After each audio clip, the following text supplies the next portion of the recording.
Hello, everybody. Good morning. So first off, forget everything you thought you knew about tea, because we're about to go on a journey. No, I'm just kidding. I love starting things like that. I think it's hilarious. What's up? My name is Mike. I'm from Miami. I see some familiar faces. I see some new faces. But I'm really excited to talk to you guys about my story, right? Because there's many crossroads in it.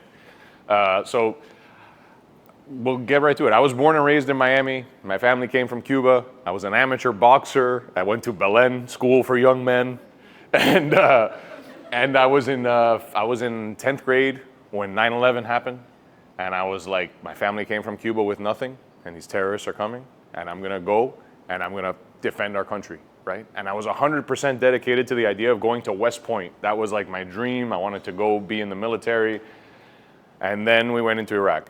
And I was like, what the fuck? Does that have to do with 9/11? You know what? It seems to me like that whole thing is for sale. And the only other thing I've ever wanted to do was be an actor. So I'm going to go be an actor. And that was Crossroads number one. And I went to FSU and studied acting for a year. And in acting school, you do a lot of yoga to study movement. And you do a lot of breath work to study voice, right? Because in a play, you know, like if your character is chill and whispering, the person in the back needs to hear you, but you can't be like, I said I love you. You have to, you know. So like you have to learn to play with your voice, and you do that through breath, because breath is the vehicle of voice, you know. And I also did a lot of LSD in college. I did a lot of psychedelics. And when you do a lot of yoga and you do a lot of LSD, you have some really interesting psycho-spiritual biological experiences that blew my mind, right? And then I somehow got really lucky and got into NYU's acting school and transferred up there. And then I studied acting with like Childish Gambino while Lady Gaga was there studying dance. It was like a really dynamic time. Haley Joel Osment was there. The little girl that played Matilda was there. Like it was like just this crazy dynamic of creative people there. But as time passed, I became more and more like disillusioned with the acting industry. You know, this was like before a lot of the news about Harvey Weinstein and that side of the industry had come out and been public, you know. But like for us that were living in New York, it was like just naked in its disgustingness. And I was like, well, you know, the only other thing I've ever wanted to do like that I've really enjoyed like this was yoga. And I was like really passionate about yoga. And then in 2008, my dad had a heart attack. I was like, all right, I'll move back down to Miami. I'll focus on teaching yoga, and I'll put my acting career on hold. So 2008, I moved back down to Miami. I get my yoga teacher training certificate, but then I wanted to learn about meditation, right? And I wanted to make sure that what I thought was meditation was actually meditation, you know? And I wanted to learn it from a lineage. So I found a small Buddhist temple in Coconut Grove that was called Zen Village. And the teacher there, she was considered a master of Japanese Zen Buddhism. You know Master Sai? Legend, yeah. Cool, yeah. So like, I'll need your. We'll talk about that. yeah. So she like, she was considered a master of Japanese Zen Buddhism, a master of Chinese Chan Buddhism, and a master of Tibetan Buddhism under the Karma Kagyu lineage, right? And I was like amazed because I was like, all right, this is a Buddhist master that can teach me meditation, you know. And I was like, amazing. Well, what's your root practice? You know, you're a master in all these lineages of Buddhism, but what's your root practice? She's like, my root practice is tea. I was like, what? Like, okay, can you teach me meditation? Because in my mind at the time, tea was like Gatorade, you know? It's like something that you drink, you know? The Dalai Lama tells you that his root practice is Gatorade, you're gonna be like, all right, anyway, you know? So I ended up studying meditation with her for 3 years. And over that time, like I didn't care about tea, you know, at the beginning. I really just wanted to study meditation. But I noticed that like when people would come over, it was a custom to make tea for them. And whenever anybody else would make tea, it was like Gatorade. It was something that you drink. But when Master Sai made tea, it was different. It was like the difference between like, whenever Master Sai would make tea, the whole city would get quiet. Every time, you know?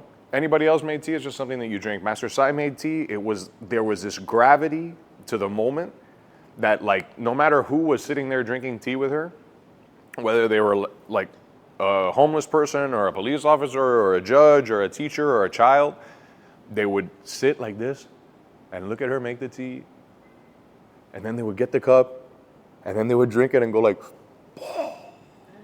and get like high, like a gong, just boom, when they took the sip, you know? And I was like, what is this like alchemy that's going on here? You know, what am I missing? Like that, you know, I've heard of like tea ceremony, I've heard of tea masters, I've heard of like this like depth, but like, where do you go to find that in the US and in Miami, you know? And like, so I started like getting casually interested in tea just because of like noticing the gravity of the moment, you know? And one day there was this big guru that came from Tibet, right? And he came in, and I was like really kind of like romantically, naively obsessed with Tantric Buddhism. I was like, this is like the ultraviolet truth. And I will, whatever it, I will get it. You know, I was obsessed with it. And this guru came, and I was like really excited about it. And he gets in, he's talking with the teacher, and they're talking in Chinese. And then the teacher goes, hey, Michael, make us some tea. And just keeps talking. And that was the first time she had ever asked me to make tea for anybody, you know? And it was like the ultraviolet guru, you know? So I was like, oh, okay, yeah, no problem. And I just like walked through the steps that I had seen her do. And I was like amazed to see that I actually knew how to make tea. And I had never made tea before. I had just seen her do it, and then I tried it, and it happened. And that made me start getting like interested in tea, and made me want to start practicing tea, because I knew that like she could ask me to brew tea for anybody, and I got to be ready, you know? So I started practicing on my own. And then after like a year of practicing, she was like, hey, Michael, it looks like you're trying to learn how to make tea. Let me teach you how to make tea, you know? And she kind of broke down, like she kind of wiped away all of the mysticism and all the mystery and taught me something called Gong Fu Cha. Gong Fu. When we think of the word Gong Fu, we think of Bruce Lee and martial arts, you know? But the word Gong Fu actually means anything that's practiced with attention to detail and with the goal of mastery. So for a chef, there's Gong Fu of cooking. You know, for a bartender, there's Gong Fu of mixology. For a barista, there's Gong Fu of hospitality and making coffee, you know? And for your tea practice, there's the Gong Fu, the practice of heating water, of making tea, and of drinking it and sharing it, you know? And the like fundamental principle behind Gong Fu tea is like this. In the Western way of drinking tea, we use a little bit of tea and a lot of water, and then we count minutes, and then we throw the leaves out and drink the water. In the Gong Fu way, you use a lot of tea and a little bit of water, but what you're measuring is your breath. You have a lot of tea and a little bit of water, you pick up your kettle, and you pour on your exhale. Then you put the lid on as you inhale, then you pour on the exhale, right? So the rhythm of it is in harmony with your system, right? And then so you brew that, you taste it. It's only a little bit of water, so you finish it quick. And if you're sharing with friends especially, you'll finish it quick. Then you taste it and you say, okay, how did I do? Is it like a little too light? Is it a little too strong? If it's a little too light, you add a breath. If it's a little too strong, you subtract. And then you use your breath as a way to feel the tea out. And then over time, eventually you like learn to feel tea. You know, you don't need to necessarily count breath. As time passes, you just learn like what different teas like, what different brewing vessels like, and what you want to execute, you know? So once I started practicing that, like once I started practicing that, it integrated with my meditation practice, right? And became a very important part of my meditation practice. And when I had tea, meditation felt easy, you know? When I had tea, it felt like I would sit down, I'd like work on my posture while the water was heating up. Once I had good posture, I'd pour on the exhale,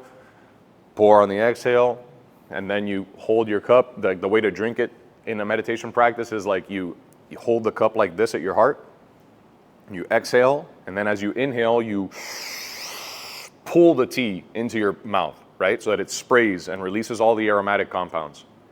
Then you swallow and exhale. So all those aromatic compounds inform the retronasal finish and paint the way that your breath tastes, right? Because in meditation, you're focusing on your breath. So we value teas that have a thick, what's called hui gan in Chinese means the returning sweetness. How does the tea paint your breath? And how thorough is that? Do you just taste it in your mouth? Like, there's teas that, like, the most expensive tea that I've ever tried is $1.3 million a pound. And when you drink that tea, the whole room tastes like that tea. You know, you don't just taste it in your mouth. It's like a psychedelic experience, crazy, you know? So, at any rate, so once I had the tea, my meditation felt a lot easier. And when I would run out of tea, meditation felt like this, like I was like it felt so rigid, and it felt like I was like holding myself, and it felt like I was like manipulating this meat puppet to sit still, and like it was like so wonky, you know? But when I had tea, I would meditate by accident, you know? And then, I should say, I would find myself meditating, you know? And then when friends would come over, okay, now we'll play a record, we might smoke a joint or something, okay, let me make us some tea. And then I started making tea for my friends, you know? Now, it was my meditation, and it was also my hospitality. When friends would come over, it was something that was very important, because I find that when we drink tea and keep on brewing the same tea back to back to back, the conversation has room to grow and room to go places, you know? So I really never wanted to run out of tea. So I started looking for places, and I would go to Whole Foods, and I'd go to Fresh Market, and I'd go to Tivana, and I'd look for places that were the fanciest shops, and I'd be like, look, I'm just looking for like straight up oolong tea. And they'd be like, no, we have strawberry lemonade, we have blackberry youth, but we don't have tea, you know? And okay, then I go to the next shop, go to Tivana. They're like, no, we've got samurai chai. I'm like, how the fuck does nobody have just pure tea? Like, nobody. This was 2010, 2011. And that's what made me like, kind of, it woke up a passion in me, that it feels like it's like, imagine if you like go to France and you taste a really nice red wine, right? And then you get back and you're like, dude, have you tasted wine? And people are like, I love wine. And you're like, okay, what kind of wine do you like? And they're like, oh, I like sangria. It's called Blackberry Youth. And I'm like, no, have you tasted wine though? They're like, yeah, I love it. I like the strawberry lemonade wine. I'm like, you have never tasted wine. And you think you love wine, you know? So like, that's what made it like, just like crystallized, you know, that it's like, there's tremendous opportunity here, like for something that's actually culturally enriching, something that's not just like, oh, I can make a bunch of money. It's like, dude, like, this is something that changed my life, like, thoroughly, you know? Changed the way that I interact with myself, changed the way that I interact with my teacher, changed the way that I interact with my friends. It took 6,000 years to get to what it is in China. So if I dedicate a solid 50 years to it, maybe we can make a baby step culturally, you know? And what happened was like, as these thoughts were like germinating in me, my teacher one time, and I started to wonder, like, how many of you knew that black tea and green tea come from the same plant? Did you know that? How many of you did not know that? See what I'm saying? So like, as this started germinating in me and I started to understand that green tea and black tea and white tea and oolong tea and pu'er tea and fermented tea all come from the same plant. And I started tasting the differences in them and started realizing like, man, this is like actually like some magic, you know? Then one day my teacher made me this tea that's called Dongfang Meiren. It means Oriental Beauty, right? And it's a Taiwanese oolong tea that only grows in 2 villages in Taiwan, because in these 2 villages in Taiwan, there's these particular insects that they call green leaf hoppers, that they're about this big, but they look like grasshoppers. They're very cute. And when the bush is very young, like the tea bush, like the species is called Camellia sinensis, but then there's several like subspecies. It's very similar to wine, that all wine comes from grapes, but then there's Cabernet, there's Pinot Noir, there's Malbec, there's Chardonnay, there's all these different grape varietals, but they're all the same species. Does that make sense? So this particular varietal of the tea bush is called Qinxing Dapan. And it has a unique property that when the bush is very young, it gets attacked by these insects and it creates a concentrated sugar as a defense to like the saliva of that insect. And the sugars are so concentrated that the leaves start to oxidize while they're still on the bush. So then when you process that tea into an oolong tea, which we'll define in a moment, you get these notes of like, imagine if you like grilled peaches until they just become like a sticky residue, you know? It's like sweet, sticky peach like cooked caramelized notes. And then after you swallow and that washes out, it just leaves this like honey note on your breath that's like stubborn and just sits. And the moment I tasted that tea, I was like, yeah, I need to dedicate like my days to tea, because there's so many levels of taste, there's so many levels of experience, there's so many levels of like what it actually does to your energetic system.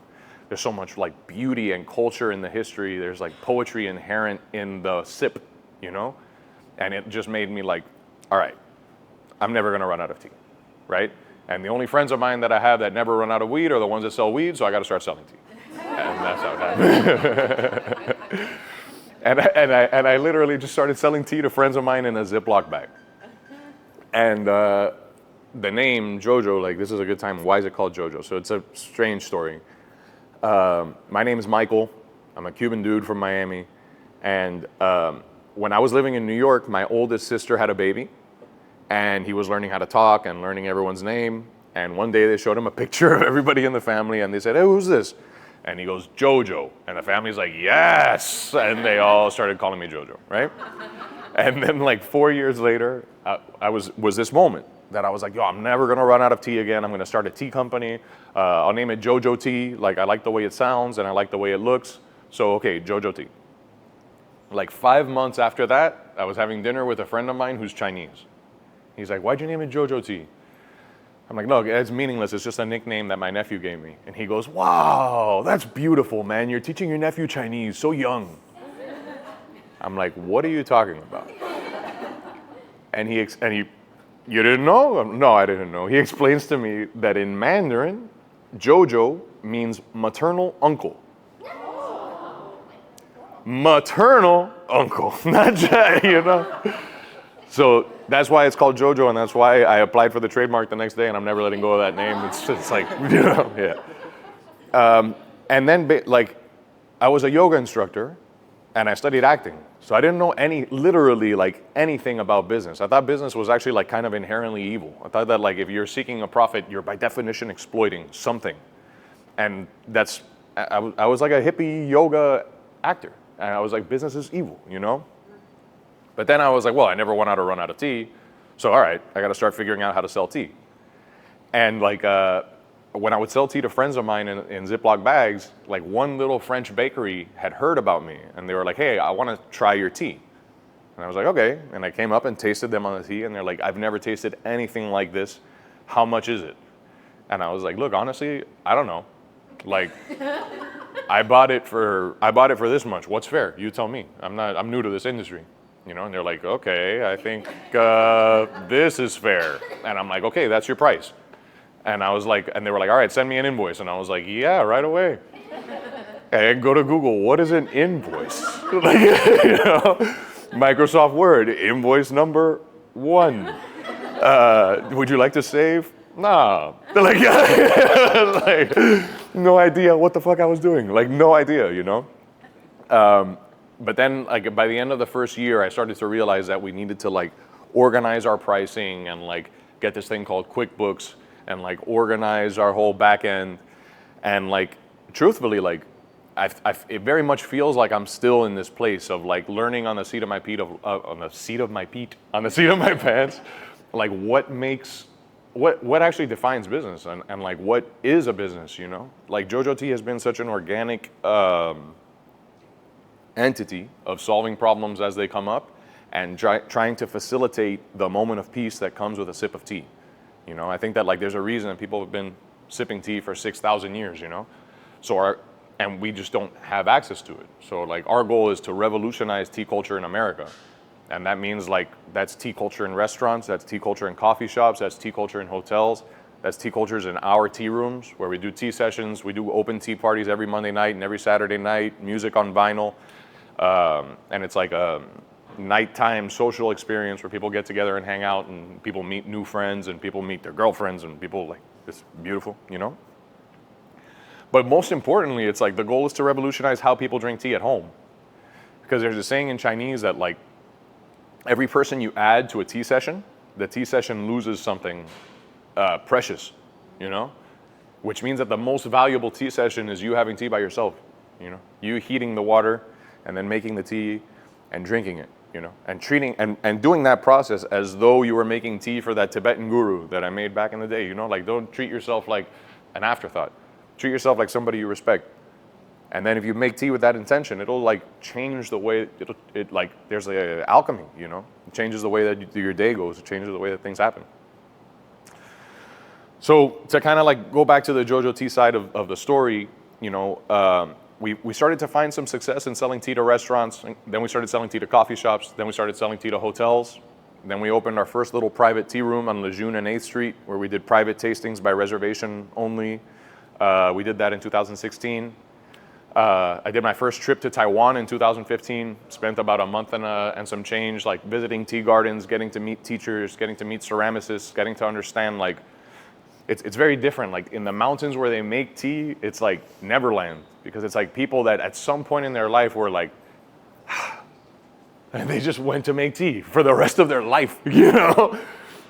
So there's this like feeling, it's like they call it a tea high. When you drink enough tea, that it's like you're stimulated without being jittery and you're relaxed without being drowsy.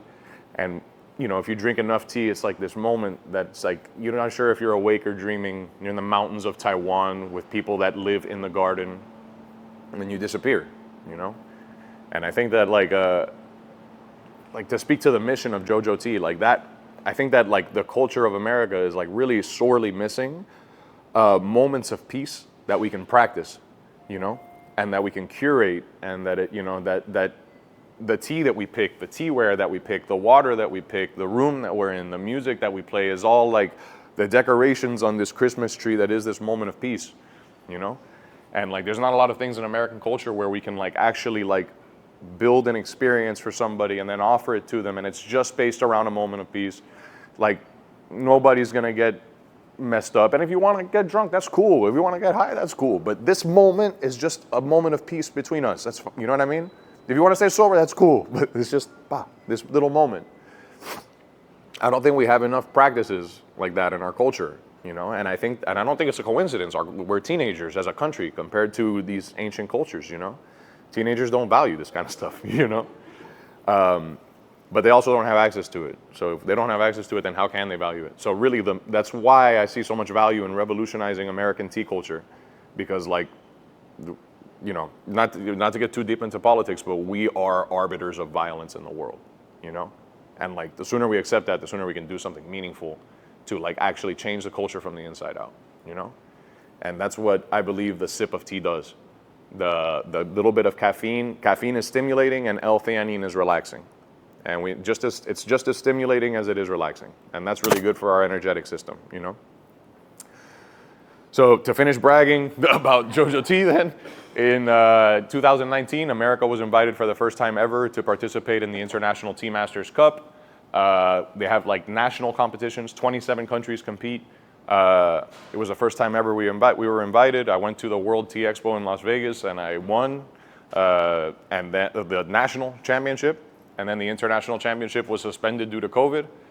And the organization that runs the International Tea Masters Cup is based out of Moscow, so it's basically suspended indefinitely now. But yeah, I'm the only ever American tea master, which is hilarious, I think. It's pretty funny. Thank you guys. And then in 2020, we moved to our current location. We have a tea room on 76 in Biscayne, where we do private sessions, we do public tea parties, we do kind of like tea classes and trainings for events. I mean, for clients of ours, rather. And then basically now I just travel like whenever I can. Like I just pay attention really closely to like our cash flow and the team and the demands. And it's like, okay, look, and the price of tickets. And like the last time I went, I was in Taiwan, October and November. And then I was in Hong Kong last year around this time, actually, studying like aged teas. In 2017 alone, I did 2 laps around the world, and it's taken me to amazing places, and like I just feel humbled, really, at the end of the day, like that to be doing that in Miami, you know, like I cannot say how proud I am that like Miami won the Tea Masters Cup. You know, San Francisco and Chicago and New York were like, what the fuck? And that's the best. Like, we're teenagers here, you know what I mean? We're Caribbean teenagers, and we did that. So, like, I'm really proud of that, you know? And yeah, I think that, you know, that's my story, really. You know, that's like how I got to where I'm at, and I think that we've got a really long way to go, because like I'm saying, I was a yoga instructor. I didn't know anything about business. Now I'm actually like starting to really, for the first time in my life, study business and understand the principles of it, and understand the ways that the vision and the mission and the goals and the quarterly targets and the numbers and the way that it all integrates. And it's like, I'm really excited about this like chapter, because in learning about all these things, it feels like our success up to now has been a minor miracle. It's just been like brute force. And like now, I'm really excited about the future of the company, you know? I mean, unless these fucking tariffs happen, Jesus Christ. But we won't go into, it's like such a mess. But, but I think that's me. That's what's up. That's my story, and that's why I believe in tea. That's why I believe in what I'm doing, and that's why I'm really excited about our future, because these moments of peace are delicious, and they're easy to share, and they're easy to teach people how to make. And at the end of the day, my why is to proliferate moments of peace and moments of connection between people, either between them and themselves, or them and their friends, or them and their families. I just think that there aren't enough avenues, you know? And people sometimes are frustrated of like, oh, how come I didn't connect with this person? How come I can't connect with this person? How come I'm not so good at communication? But like, we need other things to help us. Like when you drink tea, our breath tastes the same. And I think there's this like subconscious intimacy that happens with that we just like, the connection is easier, you know? When Chairman Mao met Richard Nixon, the first thing they did was drink tea before they said a word, you know? It's like establish the shared breath, the shared taste, you know, the moment. Yeah. Do I teach it? Yeah, I teach it, but it's like I teach it only like by request. You know, if somebody wants to learn like Gong Fu tea. Not like you have course, I don't know, tea courses. I don't know what you. What we do is just we do private sessions, and you can book a private session, and then what happens in that private session is very flexible, because like tea means so many different things to so many people. Some people want to have like a more academic style experience. Okay, so we'll break down the history of tea, which actually we should talk about that while we're here. So we break down kind of like scientifically, what's the definition of tea? You know what I mean? What defines the different categories? And then how would you brew it? Okay, then people get a basic understanding of tea that way. Some people are more interested in like the experiential meditative component. So we'll break it down more into like a Gong Fu tea workshop, where I can teach them how to use the vessels, like the teapots and something called a Gai One, and teach them how to make tea, you know? And then some people just want to come in and sit down and hang out.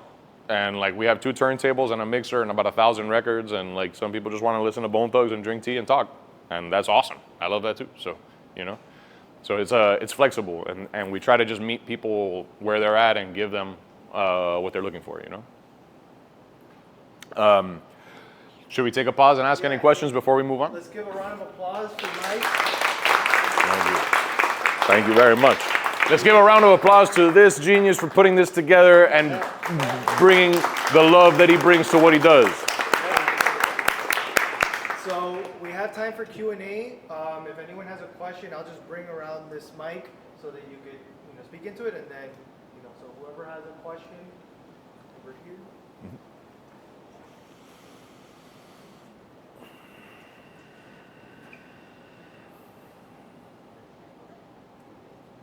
Hey. My name is Angela. I have a side hustle. I'm a Florida Master Gardener. Oh, cool. And so one of the questions I have for you, I've gone through a little bit of a rabbit hole about genetically modified, Yeah. particular tomatoes last night. But my question to you is, talk a little bit about the actual tea leaves. Yeah. How accessible are they? And is there, with what's happening globally with imports and exports, is it feasible to cultivate tea in Florida? Great. Awesome questions. So, and in order to answer that question, I think we should like define tea, right? In the same way that the word, there's like a few questions, and I want to make sure I don't lose sight of them. So like, hang on to that question, yeah? Yeah, cool. So like, the word tea, if we break down its history, like, I like to compare tea to wine because there's a lot of similarities. The word wine, like that word wine is intimately related with the grape. Grape comes from vines. Wine is called vin in French, vin, and wine, the vine, you know what I'm saying? It's all the same word. So tea, if we break down its history, it actually comes from a word called cha, and cha became che in eastern China. Then Dutch merchants came and they said che, and then the Dutch merchants said got it. Then they came back and they said this is te. Then the British were like got it, tea, and that became tea. That's how we got that word, right? But that word is describing one particular plant that's called Camellia sinensis, okay? Now, Camellia sinensis, if we break down its history, we see that we have proof that people have been working with that plant to make beverages that were considered somewhat medicinal and spiritual since for at least 6,000 years, right? There was a tomb that was discovered that was a 6,000-year-old tomb that had tea sealed in ceramics. So 6,000 years ago, tea was important enough to take into the afterlife, right?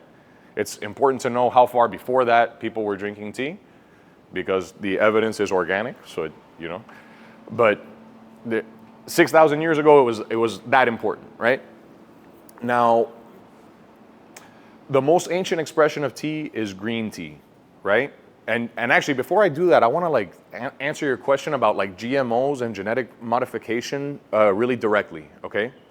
The historic birthplace of tea is the Yunnan province, okay? And that's between Tibet and Thailand in southwestern China.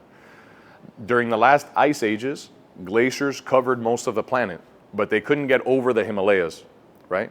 So the valleys between the Himalayas were shielded by the mountains. And the plants that grew in those valleys predate the ice ages. That's where tea comes from, and tea made its way into China and became an important part of their culture. That's also where cannabis comes from. And cannabis made its way into India and became an important part of their culture, right?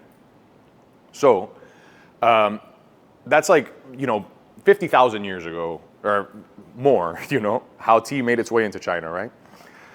The next documented proof that we have is around the year 0. We know that what tea was at that time was that they would pluck the bud and the first 2 leaves from the tips of the branches of wild tea trees, right? They would pluck that and then they would steam the leaves and then compress them into like a hockey puck shape. Then, because it was very easy to transport like that. Then you would take it to like the monks and the shamans and the people that would practice this, right? Then when you were going to drink the tea, you would scrape off of that brick into a bowl. Then you would grind that into a powder and then whisk that with water into a foam and then drink that, right? That started spreading very quickly along with the spread of Buddhism in China, because the Buddhist meditators would use it in their retreats to stay up, Around the year 700, Japanese monks start making their way into China to learn about Buddhism and to learn about meditation. And they see that, okay, these guys, they're cheating. They can stay up all night because they have this powder. Okay, so we got to bring this stuff back. And they start bringing the hockey pucks back into Japan, right? Meanwhile, in the 700s in China, they realized that they could pan fire the tea leaves instead of steaming the leaves. And then at the end, they would have whole leaf tea instead of powder.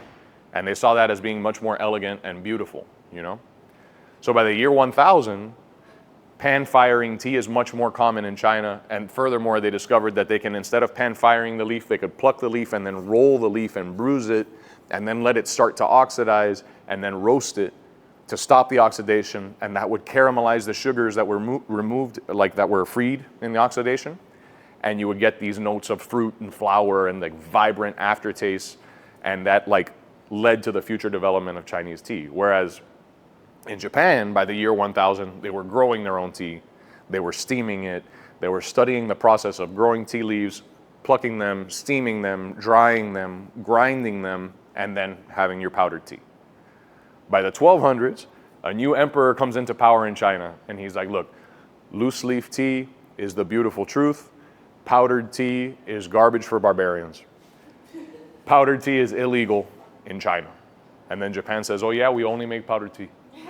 and to this day, Japan's tea culture is run by steamed ground matcha. And Japanese and Chinese tea culture developed into loose leaf green tea and oolong tea. So now this is a good point to like take a step back and define tea before we like keep going with like the geopolitical development, right? Okay. It's all Camellia sinensis, but the most important thing to understand is oxidation, right? The definition of black tea is fully oxidized tea leaves. And what does that mean?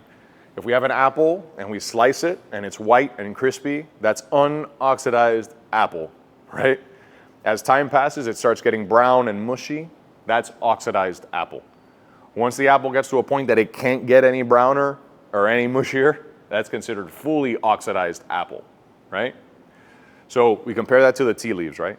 If you pluck the leaves and then roll them and bruise them, that rolling and bruising breaks the veins, and that releases all the oil and sugar into the leaf, right? Then that accelerates the rate at which the leaf breaks down and oxidizes. Once it reaches the point that it can't get any darker, then we roast the leaf. That caramelizes the sugar, it removes the water, and that's black tea. Does that make sense? Yeah? Cool.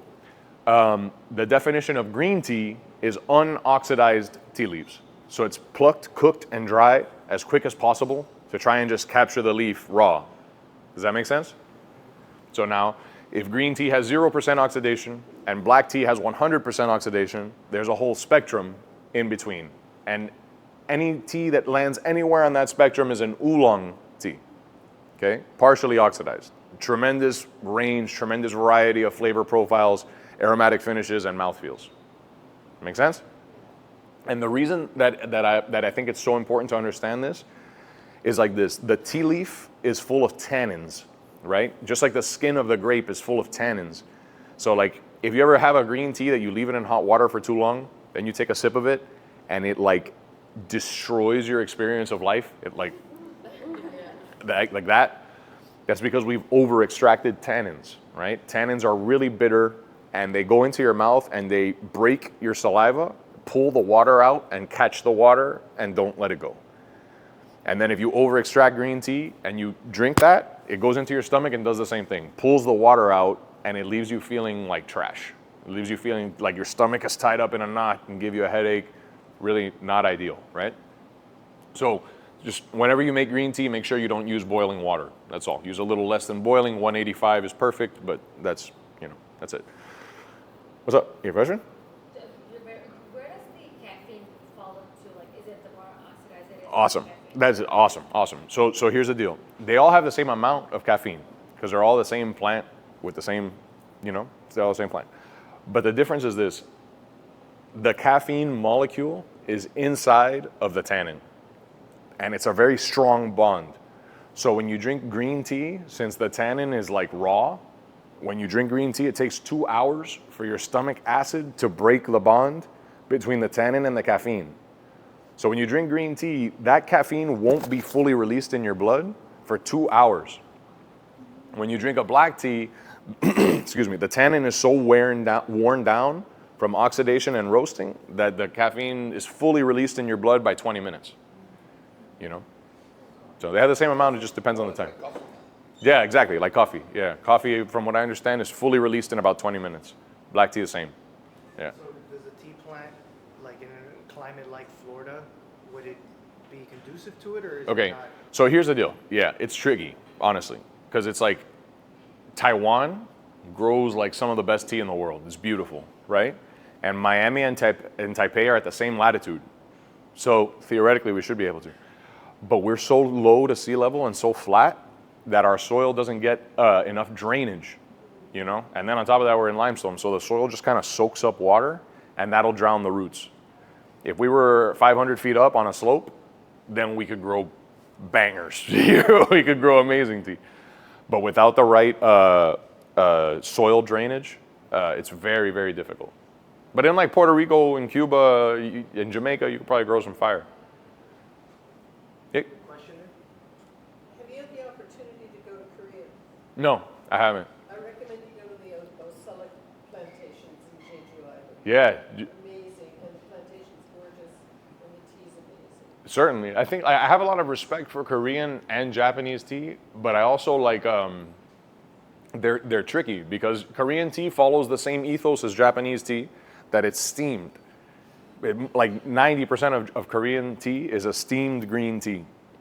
And the problem is that when you steam the tea leaf, the surface of the leaf is so sensitive that it's very, very easy to over-extract tannins. And I know that I'm selling tea in Miami to people that don't know about tea. So if I'm going to tell them, okay, look, now this tea is really good, but you got to brew it at 165 degrees. You got to use 1 gram of tea per 25 grams of water. You've got to steep it for 48 seconds. People are like, bro, I'm not doing that. But then like the teas that are like roasted or pan-fired, those teas, I can tell them like, look, just put a little bit in a cup, hit it with boiling water, and you'll be good. Do you also sell infusions? A little bit. Because you have, I know you have rooibos, Yeah. and Chamomile, peppermint. And so what is an herbal infusion? It's an infusion of any herb that's not Camellia sinensis. That's chamomile, peppermint, spearmint, rose petals, cinnamon, ginger. Yeah. How the process changes for what is called herbal teas compared to normal teas? Exactly. Yeah, well, most herbal infusions are just dehydrated. It's the only processing of it, you know? There's no, the only one that I know of that's oxidized is rooibos, But why they say it has no caffeine? because it doesn't. Like I mean, most herbal infusions don't have caffeine. The only ones that have, Leaf? yeah, it's just like peppermint. Okay. Yeah, es una hoja. Mate has like 4 times the caffeine of tea. That one has caffeine. Una que se llama moringa is one that grows locally, has caffeine. But 99% of herbal infusions do not have caffeine. Yeah. They're not really tea. They're not. No, it would be like calling beer hops wine. Right. It's like that's not a thing, bro. That's a, you know, like yeah, that's it. It's an infusion. At the same time, people call it chamomile tea, and like for the first like 5 years, I was like, oh, did you know that that's actually not tea? It's like, bro, people are gonna call it whatever. I just want you to know the truth, you know. Pero no coge lucha, whatever. Maybe it's a story. How is your father? He's great. He's great. He's very, he's a strong Cuban man. He's great. Yeah, of course. He's the best. He's the best. And he's helping me a lot too, you know. When I was young, like there's a saying that Mark Twain said that when I left the house at 18, I thought my father was the stupidest man in the world.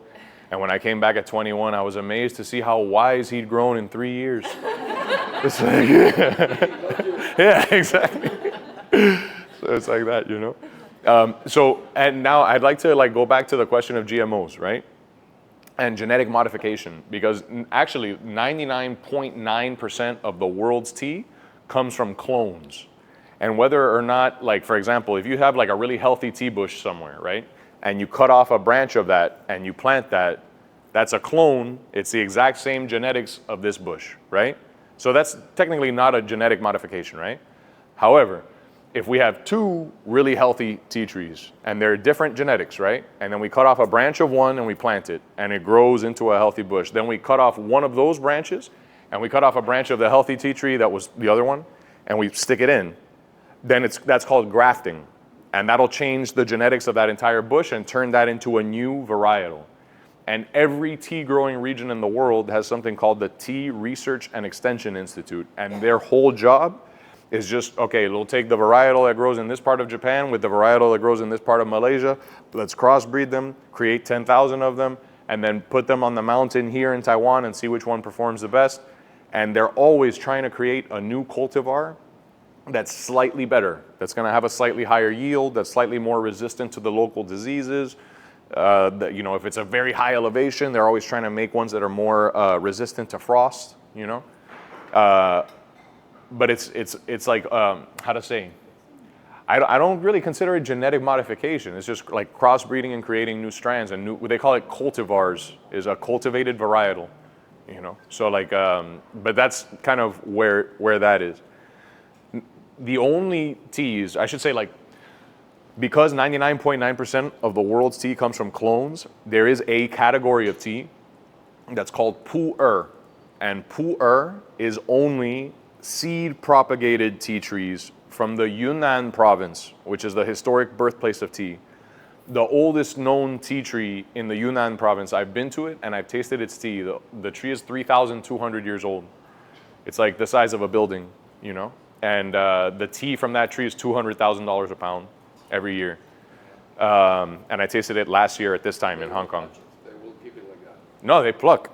Because like the bush or the tree is dormant all winter. And then in the early spring, it shoots out new buds. And every time that you pluck a bud, it actually encourages new bud growth. So you pluck the bud and then you come back 3 days later and there's more buds. Then you pluck those buds and you come back 3 days later and there's more buds. And you can do that for 3 weeks. So at the end of that 3-week period, you've encouraged so much bud growth that with every passing season, the canopy grows, you know? So like that's why it's like, that's why organic production is so important for pu'er, because if you feed it with fertilizers, you'll get a good yield that year, but then the next year, that bush is dead. Yeah. Like, and that tree could have lived another 100 years. It could have fed your kids, you know? So like pu'er is a particularly kind of eco-conscious family of tea, you know? It's like the most esoteric tea. It's like, because of the fact that it comes from older trees have deeper roots. And then deeper roots pull more minerals into the leaf. So then that makes the tea be able to be aged, because as the tannins break down, they combine with the minerals, just like what happens in wine. The tannins break down, they combine with the minerals, and then they create these chain sugars. Like a fresh tannin is like a spider web that has like starchy notes and like notes of like dried fruits, like dried apricot. And then as time passes and it breaks down and becomes a chain sugar, you get like a really rich mouthfeel and like notes of like tobacco and leather and like plums and prunes and like mushrooms, you know, very like earthy, rustic flavors, but like really refined and sweet, you know? So it's like old tree tea that was then aged under careful conditions. The idea is that like with the other teas, you drink them and you get caffeine and energy. With that tea, you drink it and you get patience and wisdom, is like the philosophical, esoteric nature of pu'er tea, you know? What's up? Quickly, just with cheap teas that you buy in the supermarkets or wherever. Well, I don't do that. Or not that you buy at the back. Why do they recommend letting it sit for so long? And is there too long or is there too short? Do you have any recommendations I'm trying to answer? I mean, it's like, so like the way that most people drink tea in China is called grandpa style. And they'll literally like take like a pint glass, cover the bottom of the cup in tea leaves, and then just hit it with boiling water. And then you'll see the leaf, because it's whole leaf tea that we play with, you know? You'll see the leaf open up and then fall down. And then when the leaves are at the bottom of the cup, they're big leaves, so it's not like you're gonna like, you know? So once it gets cool enough to drink, you just drink it right from there. And then once it gets low, you hit it again with boiling water. And you can probably get like 2 or 3 cups, you know? So there's certain teas that you can certainly like brew indefinitely, you know? But it's like, okay, now we gotta go back to like the geopolitical thing to understand how we got to such a laughable place in the American tea culture, right? The 1600s, the British are introduced to tea. And they noticed that the people that would drink tea wouldn't catch the plague. So they're like, oh my God, the tea, this is a magical medicine. We need tea for all of England, you know? What they didn't realize is that those people weren't catching the plague because they were the only ones that were boiling their water, and it had nothing to do with the tea. But the British were like, this is a magical medicine. So they start processing opium in India. They start smuggling it into one little fishing village until the fishing village is destabilized. Then they invade the fishing village. Then the emperor of China tells them, look, you can keep this fishing village and use it as a trading post. If you try to go outside of it, we're going to come after you with everything we have, but okay, you took it, it's yours. And that fishing village became Hong Kong. Then the British start sending spies into China to learn what is tea. Like, we need this magic medicine. I don't care about the art of oolong tea. I don't care about the nuance of the aromatic finish. This is a life or death matter of national security. We need tea. They see, okay, the plant is called Camellia sinensis, far out. It's that plant. What do they do with it? They were closest to an oolong tea production region. So they saw, okay, these people go through tremendous work to oxidize the tea and then roast it. But at the end of the day, all they're doing is oxidizing the tea and then roasting it. Okay. So they converted a lot of the opium gardens into tea gardens in India. And like literally from the beginning of their production, the goal was like the opposite of art. Their goal was like, what's the minimum that's gonna get the magic medicine in the tummies of the British, right? And so from the beginning, that was their goal.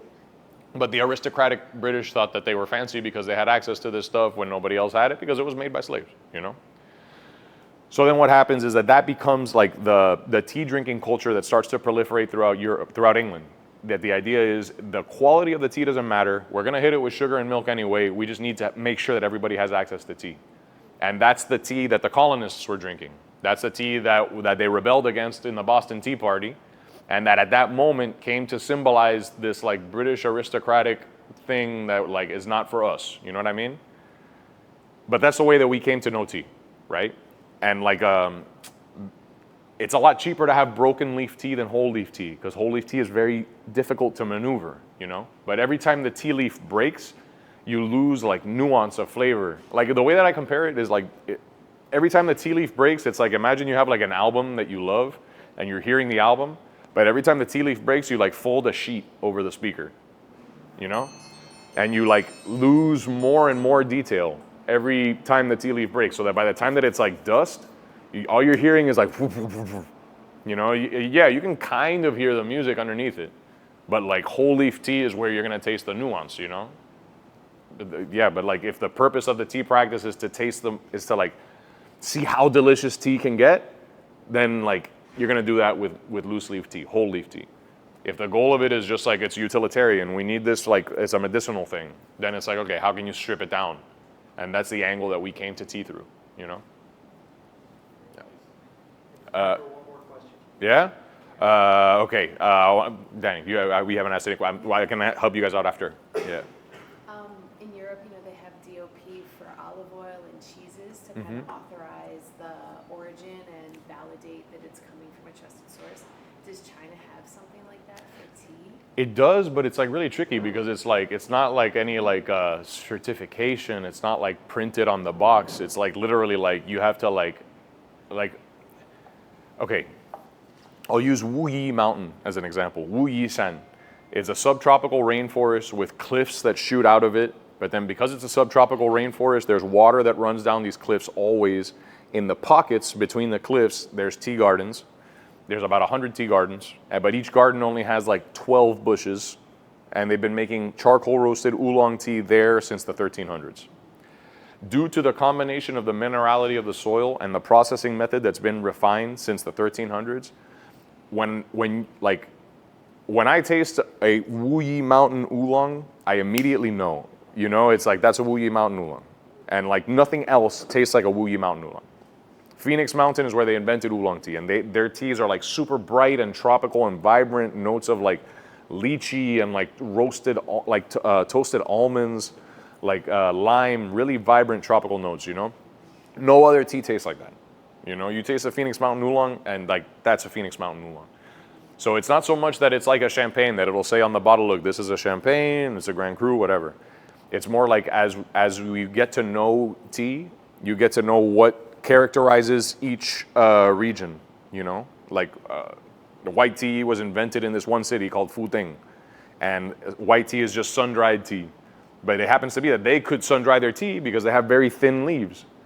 So like a white tea from Futeng tastes super clean and fresh and vibrant, but then white tea from other places tastes more cloudy and clumsy and like not as well defined, you know? So it's almost like people like you, for right now, since there's no like Masters Guild of Sommeliers or anything like that, people like you need to like build relationships with people like me that go and build relationships with people like that in Wuyi Mountain and Phoenix Mountain and Pu'er, and study it enough to know that like when we put a tea on our menu, I know that it's a Wuyi Mountain oolong because I've seen the garden, I know the producer, and most of all, I know what qualifies a Wuyi Mountain oolong, you know? That makes sense?